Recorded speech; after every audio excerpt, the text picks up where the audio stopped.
Dollar dreams వారి కళ.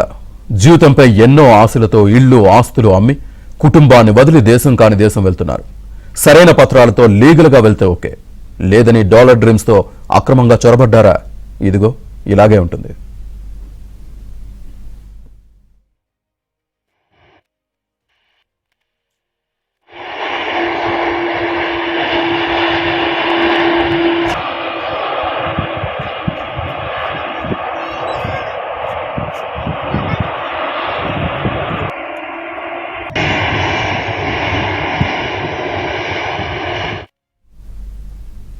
Trump అధికారంలోకి రాగానే తీసుకున్న నిర్ణయం అక్రమ వలసదారులపై కొరడా జులిపించడమే.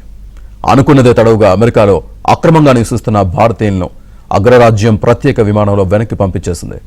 మొత్తం 104 మంది విమానంలో స్వదేశానికి చేరుకున్నారు. వీరంతా పంజాబ్, హర్యానా, గుజరాత్, మహారాష్ట్ర, ఉత్తరప్రదేశ్, ఛత్తీస్గఢ్ వాసులుగా గుర్తించారు అధికారులు. దీంతో అమెరికా కలలు కంటూ తమ కుటుంబాలకు మంచి జీవితం ఇద్దామనుకుని అక్కడికి వెళ్లిన వారి ఆశలు అడియాసలయ్యాయి. భవిష్యత్తు అగమ్య గోచరంగా మారిపోయింది. అమెరికా వెళ్లడానికి వారు పడ్డ నరకయాతను కన్నీళ్లను దిగమిగుకుంటూ చెప్పుకుంటున్నారు.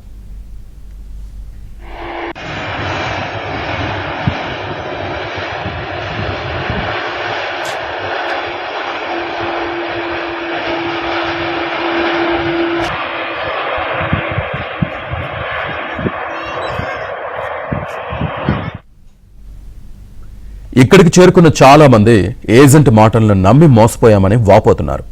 పంజాబ్కు చెందిన ఓ విద్యార్థి అమెరికా వెళ్లేందుకు ఏజెంట్కు 42 లక్షలు చెల్లించాడు. కానీ వీసా రాలేదు. దీంతో ఢిల్లీ నుంచి ఖతర్, అక్కడి నుంచి బ్రెజిల్ వెళ్లి నానా యాతన పడుతూ అమెరికా వెళ్లాడు. ఇప్పుడు ట్రంప్ ఎఫెక్ట్తో డబ్బు పోయి ఎక్కడి నుంచి వెళ్లానో అక్కడికే వచ్చానని కన్నీరు మున్నీరవుతున్నారు.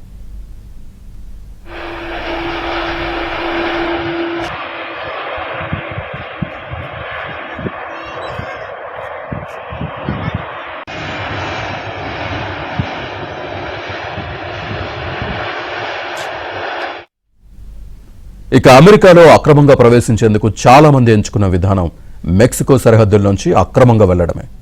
కొంతమంది భారతీయులు జనవరి 24వ తేదీన మెక్సికో సరిహద్దు వద్ద అక్రమంగా అమెరికాలో చొరబడుతున్న టైంలో పట్టుబడ్డారు. ఏజెంట్ చేసిన మోసం వల్లే తాము ఇలాంటి పరిస్థితిలో ఉన్నామని వలసదారులు కంటతడి పెడుతున్నారు. ఇక ఓ స్టూడెంట్ ప్రత్యక్షంగా తాను అనుభవించిన ఆ నరకాన్ని తలుచుకుంటూ కన్నీరు మున్నీరయ్యారు.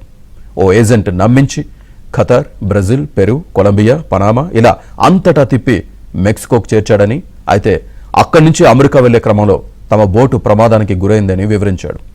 ఆ ప్రమాదంలో కొందరు చనిపోగా తనతో పాటు కొందరు ప్రాణాలతో బయటపడ్డారని చెప్పుకొచ్చాడు.